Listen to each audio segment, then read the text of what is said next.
billionaire class that they have the divine right to rule. Why does everyone else on this stage think it is more important to protect billionaires than it is to invest in an entire generation of Americans? Do you think that billionaires have a right to exist? I don't think that we should have billionaires.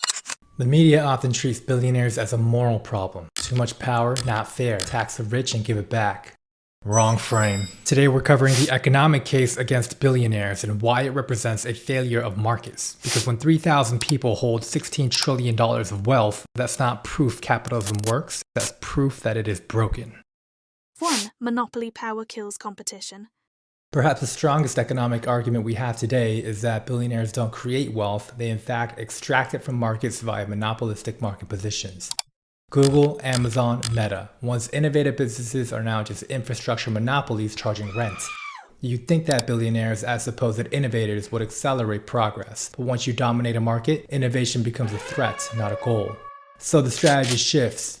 Don't out-innovate, acquire, and/or destroy, or find even more brutal tactics to line your pockets at the expense of your competitors, like Amazon has. 1. Monitor third-party seller data. 2. Identify successful products. 3. Launch cheaper knockoffs under your own brand. 4. Promote them above the originals. You built the product, Amazon used your success to compete against you on infrastructure you're paying them to access. In monopolistic markets, concentration drives profits up, alternatives out, and innovation stops. Billionaires are the inevitable byproduct. And once they emerge, they don't win by building better, they win by ensuring no one else can build it all. 2. Asymmetric compounding problem. Capital grows faster than labor. A man with $1 billion earning just 5% annually generates $50 million in passive returns per year. Compare that to the median household income, $75,000 per year, working full-time. The amount that one man earns passively by doing nothing is equivalent to 666 households working full-time, then 52.5 million, then 55.1 million. The inequality equation that is behind the growing class divide, R, returns on capital, is greater than G, economic growth. I.e., money makes money faster than people make money, and capital becomes detached from labor entirely. If your wealth comes from quote-unquote work, you're playing on the slow side of the equation. If your wealth comes from ownership, the system compounds your advantage automatically.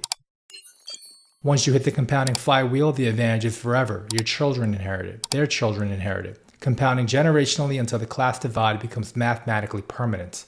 Meanwhile, every worker starts at zero. No matter how hard you grind, how smart you invest, how many side hustles you run, you're fighting exponential math with linear effort. This isn't about lazy workers or genius billionaires. It's about a system that creates a growing class divide that's structurally irreversible.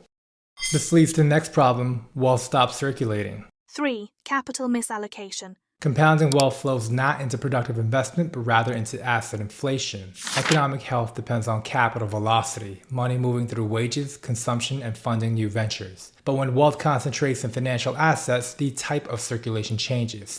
Capital follows the highest returns, and the highest returns come from financial assets compounding at R-level speeds, the same 5 to 10% we just discussed. Billionaire wealth flows into stocks, real estate, and private equity. These assets circulate and generate returns, but those returns flow back to the capital owners rather than spreading through wages and consumption. Capital allocation is now decoupled from broad-based economic growth.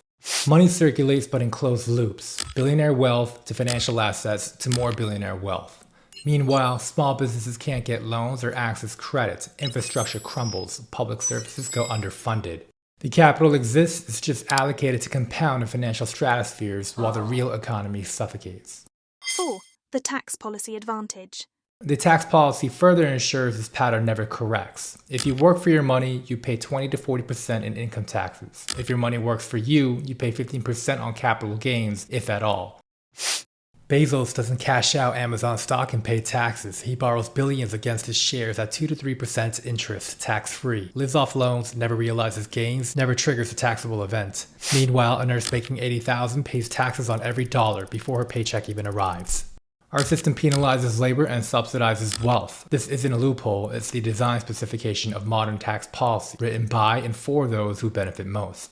The billionaire debate, as the media frames it, misses the point entirely. Billionaires are the output, not the problem. Our economic system is the problem. Monopoly power that kills competition, asymmetric compounding that locks in advantages, capital misallocation that drains the real economy, tax policy that rewards wealth over work. These economic failures produce billionaires and inequality for everyone else. If this breakdown made sense, thumbs up and subscribe for more. Next, watch how to invest at every wealth level, because if you believe that one day you will be a billionaire, you'll need to know how to invest your capital on the way there.